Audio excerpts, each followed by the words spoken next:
Kalau kita mahasiswa, boleh nggak kita punya usaha? Boleh banget Pak. Boleh. Iya. Halo teman-teman, selamat datang di Ngomet, ngobrol bareng iMed.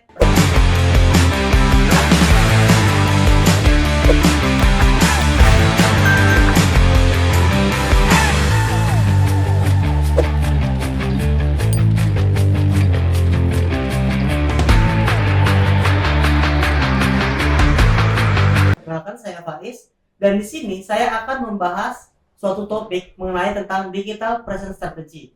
Nah, di sini saya tidak sendirian, saya ditemani oleh seorang yang sudah pakar di bidangnya dan disebut-sebut sebagai seorang petani digital. Nah, Bapak Wahyu Blahe. Iya. Nah, gimana Pak kabarnya Pak hari ini? Alhamdulillah sehat nih. Apa kabar warga iMed sekalian dan yang di luar iMed juga bisa nonton kita selanjutnya. Oke. Apa nih ceritanya? Saya sebenarnya penasaran nih Pak. Sebenarnya di digital presence strategy itu apa sih Pak? Kalau menurut Bang Faiz sendiri, apa yang terbersih tentang digital presence? Nah, kalau menurut saya sendiri Pak, itu kita menghadirkan suatu bisnis tapi melalui platform digital Pak. Misalnya kayak Instagram, Shopee, terus Facebook yang Iya. lagi ramai ya sekarang ya. Itu sih Pak yang saya tahu sih. Itu dia. Iya. Ya udah itu dia. Oh. Udah selesai gitu. Waduh ya, oke kita tutup hari ini ya. Bagaimana pemahaman, apalagi khususnya untuk Gen Z, rentang menggunakan media sosial itu kan semakin sering, Bang. Iya betul. Nah, jadi di saat menggunakan media sosial, apalagi yang namanya gadget, itu nggak jauh dibandingkan harus mencari informasi apa yang dibutuhkan. Nah, maka pemahaman kita dikaitkan dengan kita sekarang mahasiswa. Saya mau tanya, kalau kita mahasiswa, boleh nggak kita punya usaha? Boleh banget Pak. Boleh. Iya. Untuk itu pembahasan kita ke depan adalah bagaimana kita sebagai mahasiswa belajarnya di kampus, setelah dari luar kampus kita ngapain? Maka perlu yang namanya usaha. Nah, hadirnya yang namanya digital presence, bagaimana usaha kita itu hadir di setiap platform yang sedang viral sekarang. Itulah basic dasar dari digital presence. Oke, kira-kira Pak, untuk potensi dari bisnis digital ini gimana Pak untuk para orang Gen Z sekarang? Kalau bicara potensi nih ya, dengan adanya teknologi sekarang, munculnya AI, munculnya sekarang mahasiswa udah pakai data pun nggak begitu mahal. Beli paket data juga gampang. Pergi ke warkop pakai wifi juga bisa. Nah, artinya kalau bicara potensi semakin meluas nih, nggak sebatas head to head, door to door, tapi lebih bagaimana kita membesarkan yang namanya jangkauan atau disebut dengan awareness. Nah, itu dia. Nah, tadi Bapak ngobrol bahas soal AI ini Pak. Nah, AI sendiri menurut Bapak untuk dalam tadi kan kita bahas soal bisnis nih. Ya. Untuk mengembangkan bisnis kita nanti apakah pengaruhnya cukup besar atau sebenarnya itu enggak sama sekali enggak berpengaruh Pak dalam bisnis membangun bisnis digital kita? Iya. Nah, perlu diketahui sekarang mereka-mereka yang punya usaha itu sudah banyak yang menggunakan AI untuk memudahkan dalam hal melakukan yang namanya promosi. Sebelum ke promosi, dalam hal strategi untuk pemasarannya ke depan. Sebelum itu lagi digunakan untuk merancang. Sebelum jatuhnya ke strategi, merancang apa segmennya, siapa yang mau disasar, kemudian dalam hal menentukan karakter, warna dari logo usaha dan lain-lain panjang. Nah, maka hadirnya teknologi sekarang tentunya membuat mahasiswa dalam tanda kutip khususnya ya itu lebih mudah untuk menggunakan gadget, mudah untuk bagaimana kedepannya itu ya nggak lagi yang namanya apa ya yang namanya teknologi itu sebatas untuk baca, scroll dan lain-lain. Sudah beralih ke jualan dan tanda kutip atau membuka usaha. Oke, tadi terus juga Pak, dalam mahasiswa untuk membangun suatu bisnis digital itu tantangan terbesarnya kira-kira apa sih? Nah, kalau saya boleh ungkap tuh, tantangan terbesar bukan hanya mahasiswa adalah mindsetnya. Nah, maka kontennya adalah bicara fundamental digital, mindset digitalnya itu yang perlu dibahas tuntas. Mindset digitalnya yang perlu dibongkar ulang kalau memang menganggap eranya digital sekarang ya ikut-ikutlah, nggak sebatas itu kan. Nah, maka setelah udah dapat mindset digitalnya, baru bicaranya ke depannya mau ngapain. Nah, selanjutnya karena bicara usaha, maka perlu yang namanya membuka akun. Nah, penyebutan akun kan di dunia digital ya biasa. Itu ibarat kita membuka atau membuat nama usaha. Itu sih. Agak tegang ya, agak tegang. Ya. Tadi mau tanya apa ya? Terkait bisnis digital nih Pak. Kan ada yang namanya sekarang lagi viral-viral juga itu influencer. Nah, kira-kira influencer itu masuk dalam bisnis digital nggak? Influencer? Iya. Oke, saya bantu coba memaparkan ya. Jadi influencer itu bicara fungsi, bagaimana menginfluence, bagaimana mempengaruhi target audiensnya, target marketnya. Nah, di saat influence, sebutannya bagi orang adalah di saat influencer itu sudah banyak tawaran-tawaran, sudah banyak agenda-agenda yang bisa menghasilkan kerjasama ataupun mendapatkan uang, maka bisa jatuhnya ke arah bisnis. Contoh bisnisnya apa? Saya di tahun 2014 kemarin buka yang namanya Digital Media Agency. Nah, bisnis influencer itu kan di situ. Iya, benar. Lebih luas lagi nih, bagaimana ternyata saya itu mengumpulkan para influencer. Belum lagi nanti saya mengumpulkan para KOL namanya, Key Opinion Leadernya. Kita bisa masuk di situ, bisa. Itu yang sekarang dibutuhkan. Maka di dunia digital sekarang paling gampang itu bagaimana kita menghasilkan uang. Itu bisa jadi influencer. Dia tuh rumah makan. Rumah makan. Ya, nah, untuk dalam dia mau bangun rumah makan kan yang konvensional menjadi digital. Itu kira-kira cara kita step-stepnya itu gimana Pak untuk bisa buat dia tuh yang konvensional dan digital? Nah, ini keren pertanyaannya. Jadi gini ya, kebutuhan dari rumah makan yang keluarga Faiz punya itu apa? Kebutuhan dalam tanda kutip ini. Karena di era digital, kemudian kita buat akun, kita buat register di media sosial Instagram contohnya. Nama rumah makannya apa? Minang Asli. Kita buat di situ. Nah, selanjutnya kita mau ngapain di akun itu? Itu yang kita harus cari tahu. Apakah sekedar buat register akunnya aja? Kalau sebatas itu, tahapan pertama digital presence-nya sudah terpenuhi sebenarnya. Karena mau nggak mau jatuhnya nanti kan ke ranah yang namanya search engine. Di saat kita buat akun di Instagram, akun di media sosial yang lainnya, itu sangat ramah untuk muncul di pencariannya search engine Google. Nah, maka itu tolak ukur kalau kita punya usaha, setidaknya nama usaha kita ada di Google. Search engine-nya Google. Nah Pak, tapi beberapa kali kan kayak saya di rumah makan saya itu ada yang kayak langganan. Tapi dia kayak telepon kami untuk memastikan ya. Telepon untuk ngantar Nah, jadi pesannya diantar, nggak dia datang ke sana. Itu apakah sudah masuk dalam bisnis digital atau enggak itu? Oke. Kalau bisnis balik lagi tuh. Kalau bisnis ada ilmunya. Nah, Bisnis ada sistem yang dibentuk di situ. Nah, maka kalau memang di rumah makannya Faiz sudah ada sistem untuk melayani yang namanya apa ya penyebutannya jasa antar Iya. delivery, maka masuk kategori sudah ada sistem kan.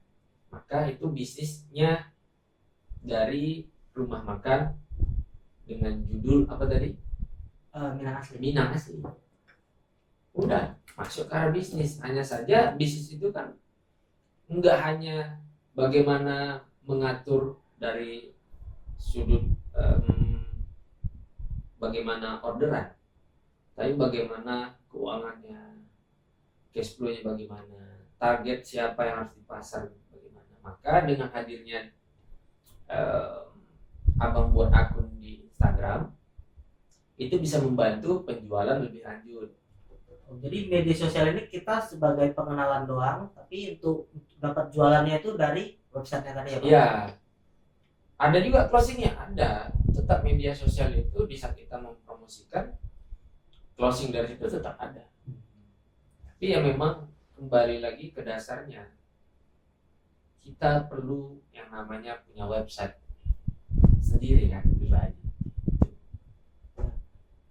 Nah terus Pak, salah satu tantangan orang yang biasanya customer saya itu kan orang kayak yang nggak terlalu aktif lah di apa namanya pembelian online nih Pak. Nah itu gimana caranya customer saya itu bisa kayak yang biasa belinya offline itu beralih ke aplikasi, cara mengajak mereka itu gimana itu? Contoh, mereka itu pasti punya handphone rata-rata. Iya. Aplikasi yang sering diinstal mereka itu ada apa? Paling tinggi. Paling Shopee, Media sosial yang paling tinggi Instagram, sebelum itu WhatsApp, WhatsApp. Iya. Maka di WhatsApp bisa nggak buat toko online? bisa. Ya udah. Dapat? Ah, Nah, pemahaman itu yang kadang kita miss tuh. Anak muda sekarang pikir langsung ke Instagram. Sementara pembelinya bukan Instagram tuh, Facebook atau WA. Kalau adanya WA atau WhatsApp tadi, maka optimalkan itu. Buat aja WhatsApp bisnisnya kan, buat toko yang situ kan. iya. Dia mau order tinggal macam dia ngetik aja, ngechat. Selesai. Jadi nggak harus kita punya website, nggak harus kita punya sesuatu yang gede gitu ya Pak. Jadi Itu tahapan kalau dia serius. ah, Kalau kayak Faiz tadi kan ada modal agak sisihkan sedikit. Nah, untuk ini Mak, kenapa itu? Faiz mau coba ke ranah digital lebih serius. Nah, senang orang tua kita. anak-anak sekarang kan kayak merasa bisnis itu sulit. Nah, gimana caranya kita membangun mindset dari anak muda zaman sekarang tuh bahwa bisnis itu nggak sulit dengan adanya digital ini Pak? Pertama, ada yang namanya kuota. Kita bilangnya. Kuota itu terpakai dengan sendirinya bisa kita gunakan untuk ngapain aja. Itulah ya. Dengan mudahnya kita mengisi kuota, alangkah sangat disayangkan kalau itu dibuat untuk hanya senang-senang dan scroll-scroll doang. Memang sih bermanfaat itu, tapi untuk konten kreator bermanfaat untuk mereka yang memposting. Ini saatnya kita, giliran kita yang membuat konten. Konten itu apa? Konten itu bentuknya foto, video, dan caption, tulisan-tulisan penjelasan dari video ataupun foto yang kita publish. Nah itu. Oke. Semoga terjawab. Tadi masuk apa? Arahnya mau kemana? Pak. Pak, sebelumnya ini kan saya udah info ke teman-teman juga kalau saya bakal mengadakan seminar dengan Bapak Wahyu. Seminar apa? Seminar. Aduh, seminar. Ngobrol bareng Aimet. Oke, tek. Lah. Kok seminar ya, Pak? Pak, sebelumnya saya sebelum kesini itu ada info ke teman-teman bisnis digital bahwa saya akan mengadakan ngobrol-ngobrol santai dengan Bapak Wahyu. Nah, dan dari teman-teman saya ada yang mau nanya nih Pak. Apa itu? Pertanyaannya itu adalah lebih bagus mana kita mempromosikan produk kita menggunakan influencer atau kita menggunakan jasa apa namanya yang Instagram tuh Pak, yang boost iklan itu. Nah, itu kan sama-sama kayak nggak ada jaminan nih Pak. Kita bakal bisa meningkatkan penjualan, nggak ada yang bisa jamin sama sekali. Menurut Bapak lebih bagus kemana? Oke, coba saya kasih sudut pandang ya. Kalau kita sudah punya usaha atau baru memulai usaha atau arahnya mau bangun bisnis dan memulai bisnis, nah, sebutannya mau usaha dan bisnis gitulah ya. Nah, yang saya lihat adalah kalau dihadapkan dengan mana yang bagus antara pakai jasa influencer atau memanfaatkan iklan di Instagram, Instagram boost ads.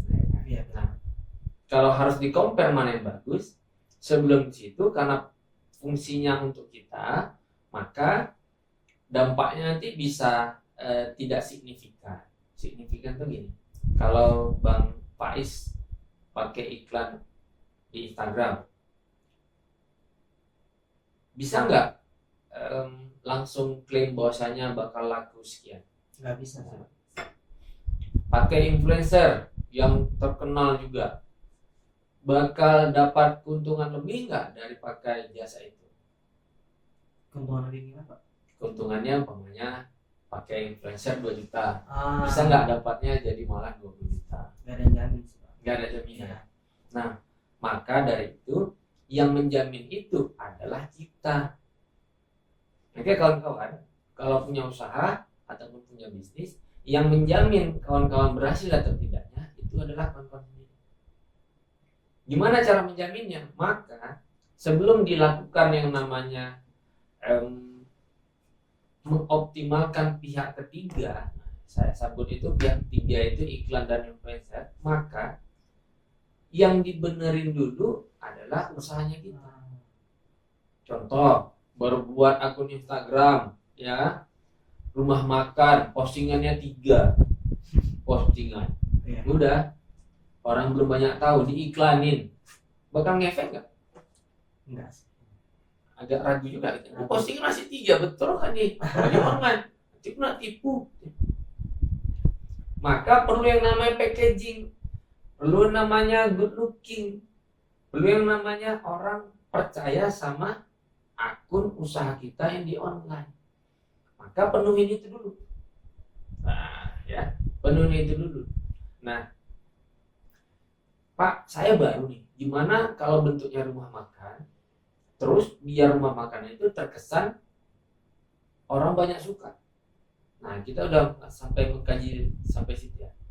Maka kalau yang baru itu kebanyakan pernah lihat ya, dia buat yang namanya soft opening. Pernah. Sebelum ke grand opening. Jadi sebelum ke grand opening, kenapa perlunya ada soft opening dan grand opening? Itu bisa jadi bahan ataupun konten memenuhi feed Instagramnya kawan-kawan. Jadi begitu mereka baru lihat kontennya, setelah diiklanin, setelah join kolaborasi sama si influencer, itu mereka lihat akun kita, usaha kita, itu langsung percaya. Orang yang datang, kawanku ini. Itu yang jadi fundamental. Tidak langsung mending mana kan? Mending yang ini atau yang ini. Nah, kalau itu sudah kita penuhi, baru kedepannya kita bisa menentukan menggunakan yang beriklan atau menggunakan pakai jasa influencer. Kalau yang beriklan punya ilmunya enggak? Belum sih. Kalau belum, choice-nya bisa pakai jasa pihak ketiga lagi. Jasa yang namanya iklan Instagram. Ini kalau kita pembahasan Instagram ya, maka kita pakai pihak ketiga, agensi yang membuka peluang untuk menghandle akun kita.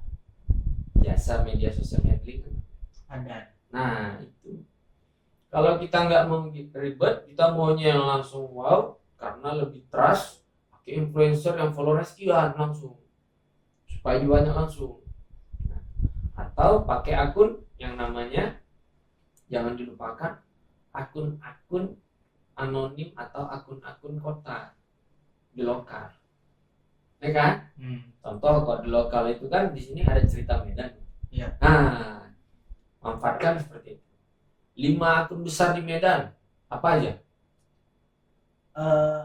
Aduh, Nah, itulah pokoknya. itulah pokoknya Itu Medan yang Talk. digunain, kawan kita. Nah, itu yang digunain kan? Iya. Influencer juga digunain. Catatannya sesuai nggak dengan budget. Iya. Maka itu jadi catatan. Keluar budget sekian, keuntungan sekian. Kalau memang keuntungannya bisa didapat dari offline, biasanya orang offline itu nggak sembarangan keluar budget besar langsung di online. Kecuali memang dia itu usahanya Bang Faiz nanti, ataupun kawan-kawan yang ada melihat podcast ini, kalau memang semuanya pure online, maka perlu budget yang memang harus difokuskan sana. Baru nanti tahu tuh, oh ya pakainya jelas. Untuk dasar, untuk awal-awal aku iklan dulu lah di ini, cuman nggak mampu ya pakai jasa ya. Setelah itu biar lebih wow lagi pakai influencer. Tujuannya apa? Untuk mempengaruhi pembeli baru. Itulah dia penjelasan panjang kali lebarnya. Nah, singkatnya itu kayak misalnya sebelum kita mau menggunakan jasa orang lain, menurut saya, tadi yang saya simpulkan Pak, itu kita harus lihat dulu, kita udah siap belum untuk bisa diiklankan. Nah, Kalau kita belum siap dan belum ada yang bisa dilihat dari kita Pak, itu kita walaupun iklan semahal apapun, iya, nggak bakal berhasil ya Pak. kabur dia. Iya. Nggak percaya. Yang ditimbulkan adalah ketidakpercayaan orang. Jadi, Benar. kalau orang tidak percaya mau order, Enggak sih. ya enggak. Nah, seru kan? Seru. Itulah seru ngobrol bareng Aim. Wis. Tepuk tangan untuk kita. Lanjut. Kira Pak, untuk bisnis digital ini seberapa penting sih di era sekarang ini Pak? Yang sekarang kan banyak nih kayak influencer, TikTok, Instagram dan lain-lain, itu seberapa penting itu Pak bisnis digital? Kalau saya melihat Nah, tahapannya bukan lagi penting, harus ya. sudah kebutuhan enggak? Kalau itu sudah jadi kebutuhan, maka kita nggak boleh diam. Nah, secara lahiriahnya kita itu manusia itu kan bergerak. Benar-benar. Begitu juga media sosialnya kita. Kalau nggak bergerak secara postingannya, tetap aja apa yang terjadi. Kalau manusia tuh gini, Bang Faiz tuh gini, setengah jam gini aja, sakit nggak? Sakit. Begitu juga lah, ibaratnya media sosialnya kita. Kalau postingannya nggak gerak-gerak, dapat? Iya. Kalau nggak gerak kayak gini lah, nggak gerak gini aja saya tegang. Nanti jalan pun bongkoan ya Pak. Bapak, Pak. jangan Mbak. Oh, jadi Mbak ya. Salah. Antara mau dan Pak Ya. jadi Mbak. Oke Pak, Bapak kan udah lama nih di dalam bidang digital nih Pak. Enggak lama. Oke. Kira-kira apa yang membuat Bapak itu tertarik mau mendalami apa ya namanya digital ini? Dasarnya saya narsis. Narsis ya Pak, pengen dilihat orang gitu. Enggak pengen. Jadi? Saya show off aja. So, Pamer gitu. pamer. Tapi yang saya pamerkan bukan niatnya mau merendahkan orang lain, bukan yang lain-lain, bukan hal-hal yang negatif. Pamer ataupun show off-nya saya adalah apa pencapaian saya. Meskipun kalau kita hal-hal yang, kalau banyak motivator bilang kita posting segala sesuatu yang benar menurut kita, belum tentu juga bisa diterima orang lain. Tapi begitupun harapan saya kan, bagaimana begitu saya posting, contoh nih podcast kita nih, saya posting nanti ada itu sekian persen yang memang mendapatkan manfaat dengan mendengar podcastnya kita ini. Iya. Itu saya melihatnya masih ada yang hal-hal bermanfaat bisa saya share. Nah, maka itu saya lakukan aja sampai sekarang. Kedua, ada cuannya. Oh, cuannya Pak. Ya. Yang penting sih. Kenapa? Saya bisa hadir di sini, saya bisa jadi pemateri, saya bisa mengoptimalkan website klien untuk bisa muncul di halaman pertamanya search engine Google. Ada cuannya. Ternyata itu bonus dari apa yang saya lakukan sudah puluhan tahun ini. Dari 2001. Saya terus lakukan. Apakah ini bakal saya geluti seterusnya? Terus. Karena saya sudah bukan lagi aman, tapi sudah nyaman di dunia ini.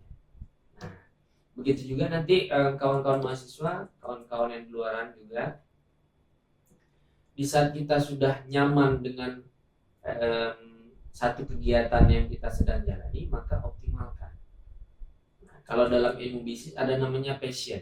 Passion kita itu bisa nggak turunannya itu menjadi usaha? Bisa. Makanya kalau kata senior-senior kita itu, kerjaan yang paling membahagiakan adalah hobi yang dibayarkan. Hobi, passion, gairah melakukan apa? Nah, itu yang saya lakukan. Saya sempat berkecimpung di dunia jurnalistik 2 tahun, belajar jadi wartawan. Dari situ kemudian belajar lagi jadi marketing. Pengalaman 4 tahun itu yang membuat saya itu bisa membuka usaha di dunia digital, media agensi tadi, kemudian usaha yang lain-lainnya. Itu karena ada modal dasar tadi. Jadi contoh nih, di kampus saya mempelajari apa? Sekian persen itu yang bisa saya terapkan nanti keluar. Karena saya nggak mengulang-ulang. Nah, kalau di kampus pembelajarannya apa? Maka ulanglah setelah keluar dari kampus. Lihat industrinya di sana. Umpamanya kalau bicara jurusan bisnis digital, pembelajaran hari ini apa? Tentang apa? Tentang copywriting. Maka ulang-ulang apa secara praktisnya. Ini kan eranya sudah berkelimpahan. Era berkelimpahan semuanya gratis. Maka carilah informasi tentang copywriting di sana. Apa informasi? Contoh, ketik contoh copywriting. Bagaimana bisa memulai copywriting yang bagus untuk media sosial, ketik semuanya. Atau memanfaatkan teknologi AI. Tanya ke dia apapun itu, maka dijawab. Selanjutnya, setelah udah tahu itu, maka aplikasikan. Selesai. Berjalan aja sampai sekarang. Dalam bangun bisnis digital kita kan perlu konsisten nih Pak dalam bangun bisnis kan. Kayak nggak bisa kita bangun sehari terus langsung sukses, bangun sehari langsung terkenal. Nah, gimana cara kita bisa menjaga konsistensi kita dalam membangun bisnis digitalnya Pak? Itu salah satu pertanyaan mahasiswa sih. Ada beberapa mahasiswa yang saya tanyain dan ya dapatlah pertanyaannya. Jadi mahasiswa itu kan melihat bicaranya efek dan apa untungnya. Kalau untung secara finansial udah dapat. Ada karakter kita, saya lihatnya dari sudut pandang karakter. Ada karakter mahasiswa yang karena ada uang dia bergerak. Ada uangnya nanti ikut lomba ini ada bergerak. Ada karakter karena